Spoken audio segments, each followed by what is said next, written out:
Hi, so for today, we are going to talk about intervention for calculus drafting, and we are going to talk about specifically complex fraction. So for this video, we're going to solve some numerous complex fraction problems. And by the end of this video, I hope you will have an idea on how we are going to solve complex fraction. So let's get started. So in solving complex fraction, the first thing that we need to do is we already know how to uh, divide rational expressions, factor out rational expressions, and at the same time perform simplifications, okay, in expressions. So for this problem, we have x squared minus y squared all over 2 divided by the x plus y.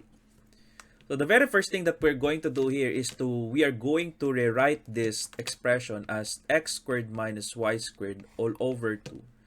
And we are going to get the reciprocal of this denominator and proceeding with multiplication. That's the rule.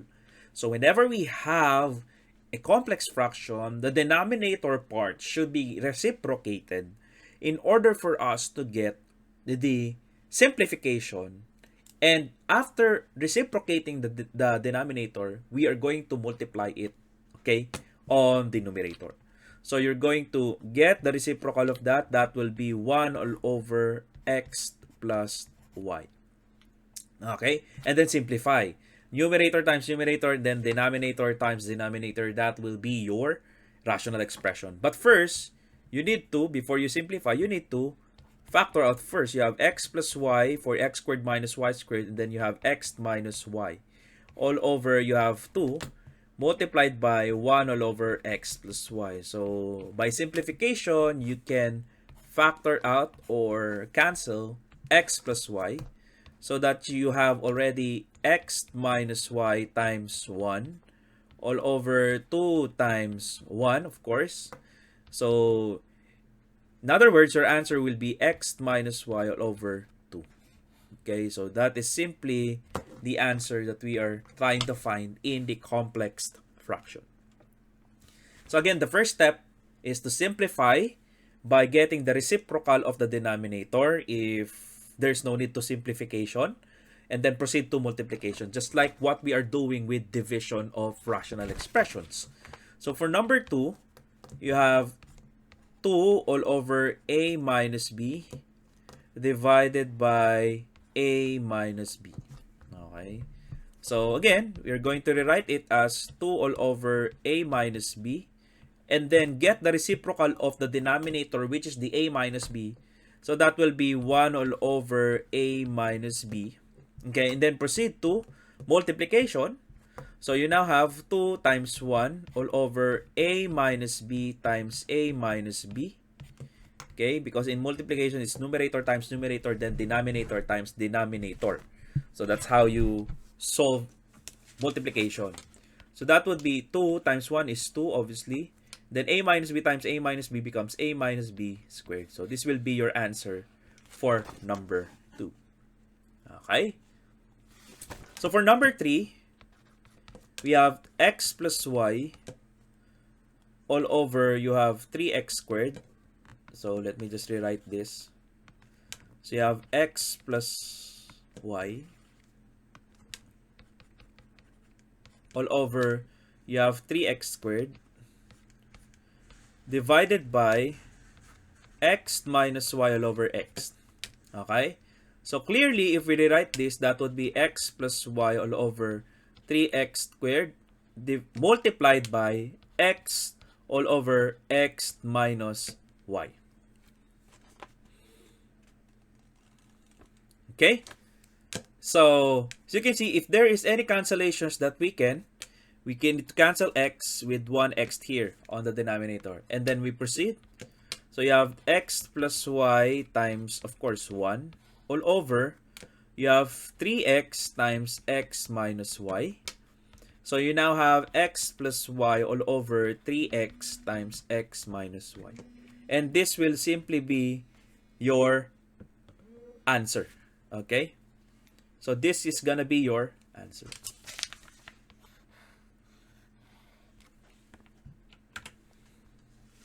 All right. So for the next problem, we need to solve number 4.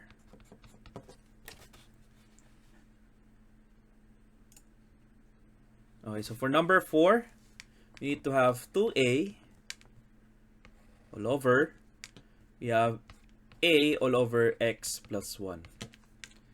So how are we going to do this? Again, we have 2a all over 1. Okay, you know, the numerator has a denominator of 1. So the denominator is a all over x plus 1. So getting the reciprocal, that would be x plus 1 all over a. As you can see, this will cancel, the a will cancel. Now you are left with 2 times x plus 1 all over 1, which is simply 2 times x plus 1. So that's how simple the problem number 4 is. Okay? So for problem number 5, we have 1 all over x plus 1 all over, we have 1 all over x minus 1. This is still a complex fraction. Okay? So you have, first, you have to simplify the numerator and the denominator before we are going to simplify it. So you have 1 all over x plus 1. So in adding 1 all over x and then 1, we simply cross multiply x times 1. So that will become 1 plus x times 1 all over, copy the same denominator, which is x. Okay? All over the same thing that we're going to do here on the denominator side. We have x times negative 1, which is 1 minus 1 times x all over x. Okay, so again, if you don't know how to multiply a fraction with the whole number, okay, you need to go back. So you have 1 plus x times 1 is x all over x. All over, we have 1 minus x times 1 is still x all over x. And then, we now get the reciprocal. So you have 1 plus x all over x multiplied by x all over 1 minus x. So as you can see, the x's will cancel. And in fact, here, we can already see that x will cancel. Okay? So I just showed you why. 1 plus x all over 1 minus x. That will be our answer for problem number 5. Alright. So about for problem number 6. So let us try. For problem number 6, for the complex fraction, we have 1/2 all over 8 plus we have x all over 4 all over 4. Okay? So first, we are going to analyze 1/2 multiplied by get the reciprocal, that would be 8 all over 1. Plus you have x all over 4 multiplied by get the reciprocal. So that would be 1 all over 4. So you know, this will be 8 divided by 2 will simply be 4. So we have 4 here plus you have x times 1 would be x. And then you have 4 times 4 would be 16. Okay?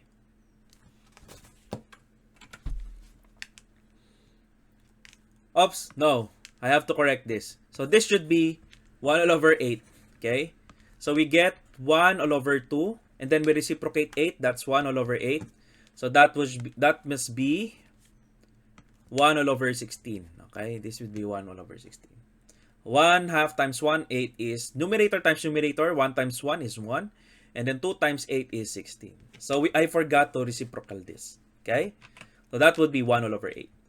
So you already have 1 plus x all over 16. So this will be your answer. So since they have the same denominator, you can just simply add whatever is the numerator. So we have 1 plus x all over 16 or x plus 1 all over 16. Okay? So for number 7, we have x plus y all over, you have 1 all over x plus 1 all over y.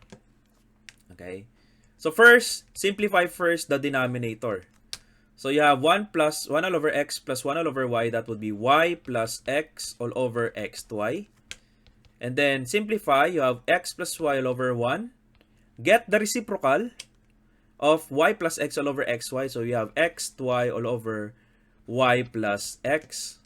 So y plus x is simply x plus y also in commutative. So we can cancel it out. So you have now x y all over 1, of which you have x y as your final answer.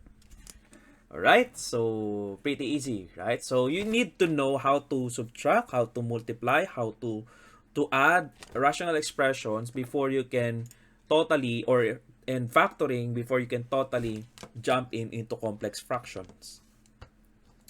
So you have 2 plus 1 all over x all over, you have 2x squared plus x. It's very simple. So add this 2, cross multiply, 2 times x, and then copy the plus sign, plus 1 all over the same denominator x, all over, you have 2x squared plus x. So now, you have 2x plus 1 all over x. Get the reciprocal of 2x squared plus x, so that would be 1 all over 2x squared plus x. And as you can see, we can factor out. Okay, we have something to factor out with this. So we can factor out x. So we can factor out x, that would be 2x plus 1. And as you can see, 2x plus 1 will cancel out. And you will be having 1 all over x times x, which is 1 all over x squared. Okay? So that will be your final answer for this one, for number 8. Okay. How about for number 9? I hope you're enjoying this. If you enjoyed this, please don't forget to subscribe to my channel. So for more learnings about math. So you have y plus 2y all over y minus 2. All over, you have 1 plus 4 all over y squared minus 4. Okay. So how do we do this? So again, we multiply y times y minus 2 plus 2y. Copy the denominator y minus 2. Okay? All over. Same thing, same process.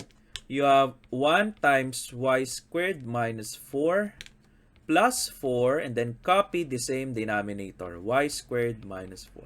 So this is your complex fraction. Okay? And so, we can now simplify. So you have y times y minus 2 plus 2y all over y minus 2. Okay, and then we are going to multiply it by the reciprocal of the denominator. Okay, so you have y squared minus 4 all over, you have y squared times, y squared minus 4 times 1 is still y squared plus minus 4, and then plus 4. Okay, so as you can see, negative 4 plus 4 would be 0. Okay, then let's just simplify the numerator up here.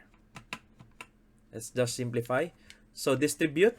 That would be y squared minus 2y plus 2y all over y minus 2. So you can factor out y squared minus 4. That would be y plus 2. Difference of squares. Y plus 2 and then y minus 2 all over y squared. So as you can see, negative 2y plus 2y will cancel. That would be 0. Okay? And then of course, y minus 2 will cancel. So you are left with y squared all over 1 here, multiplied by y plus 2 all over y squared here, of which you still have to cancel y squared all over y squared.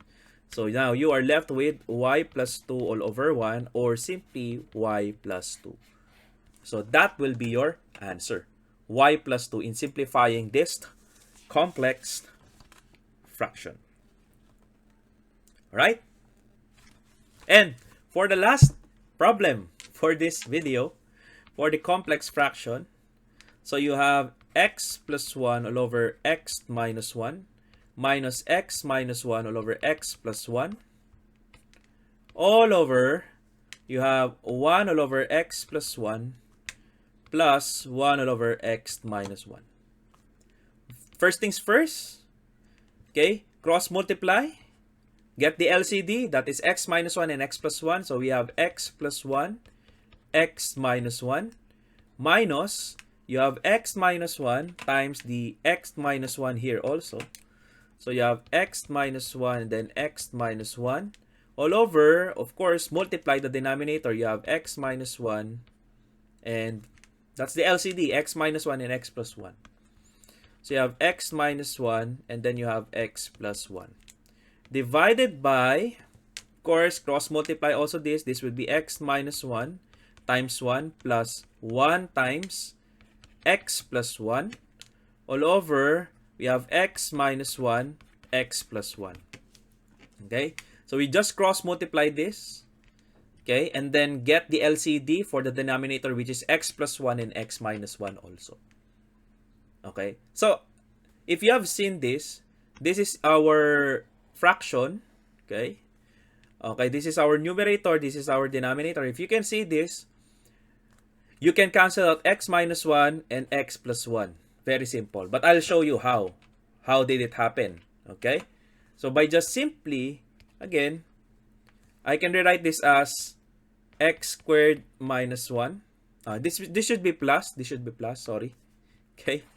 So x plus 1 times x plus 1. Here it is. X plus 1 times x plus 1. So it must be x plus 1.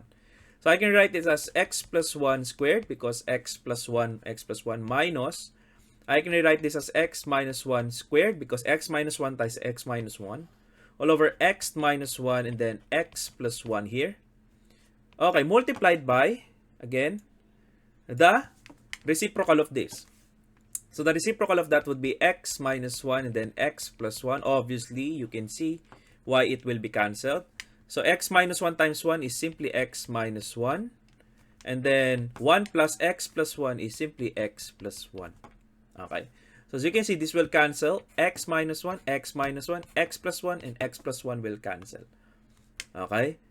So now, I can, what? You cannot just easily cancel out this one and this one. No, you cannot cancel that out because it's separated by minus and this is separated by plus. So you cannot cancel it out.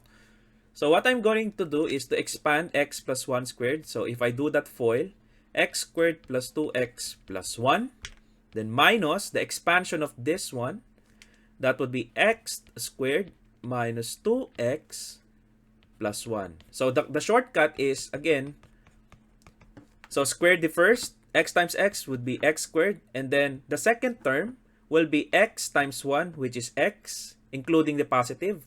So x times 1 would be x, and then multiplied by 2, that would be 2x. And the last term, we are going to square the last term, including its sign. 1 squared, so we have 1. So we have expanded it here. Same also with x minus 1. So expand x squared, square the first term, and then multiply all of the terms. X times negative 1 is negative x times 2, that's negative 2x. Negative 1 squared would be positive 1, which is here. Okay, I hope that's clear. And then all over 1, of course. Multiplied by 1, because all of them are cancelled. So this can be x minus 1 plus x plus 1. So you can see here that negative 1 plus 1 will cancel. Okay, negative 1 plus 1 is 0. So, combining like terms, you have x squared plus 2x plus 1. Distributing the negative sign, don't forget that. We have negative x squared plus 2x because negative times negative becomes positive. So you have negative times 1, that would be negative 1. Okay? Multiplied by 1 all over x plus x is 2x. Simplify this. So you now have x squared minus x squared is 0. 1 minus 1 is 0. So combining like terms, you have 2x plus 2x, that is 4x. Multiplied by 1 all over 2x. So that would be 4x all over 2x. So as you can see, this will cancel, x will cancel, and you are left with 4 all over 2, which is 2. Okay, so the answer to this problem is simply 2. Okay? And again, if you enjoy this video, if you like this video, please don't forget to subscribe to my channel and click that notification bell so you will be updated whenever I uploaded some video. So again, this is Engineer Jei Abat. Thank you so much for listening for the complex fraction. So if you like this video, please don't forget to subscribe, share it with your friends who are in need of this topic also. Thank you so much, class, and have a great day.